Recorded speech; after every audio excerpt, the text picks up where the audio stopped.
Hey guys, Calvin back here, Hillbilly Garage. I've got the torque converter set on here. It's holding a little bit like it's still trying to move even though I get off throttle. So I'm gonna have to pull this back off and see what's going on. There's a spacer that goes on just under the belt so the belt don't rub. Some people were claiming that that thing will hang the clutch and it won't open and shut like it should.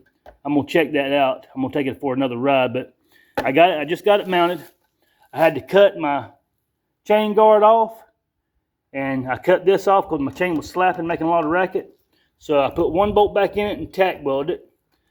Right under the muffler, I don't know if you can get under and see it, but right there, right where the muffler was originally welded, I cut it off and took about, I'd say, 3/8, a good 3/8 off the muffler, and then stuck it back on the pipe and re-welded it so I could have my clearance on my muffler.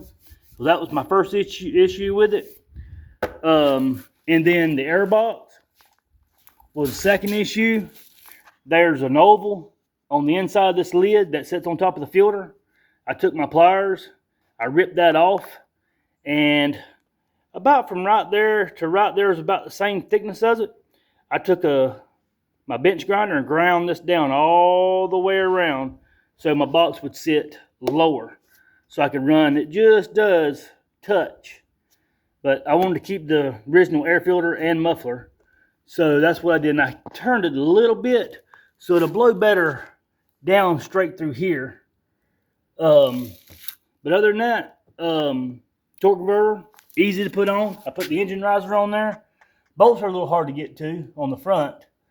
But it went from 23 miles an hour, well, 22, 21, 23. All the way to 42.38 when I put torque converter set on there. But like I said, it is pulling a little bit. When I'm off the throttle island, it feels like it's still trying to go a little. I may take that copper or brass bushing, whatever that thing's made out of. I think it's copper. Something soft anyhow. May wear the belt a little bit more, but not really worried about that, to be honest with you. I just don't want my baby to get on here. He's 12 and it keep pulling while he's trying to stop. But if you like the content, give it a thumbs up. Appreciate it, guys.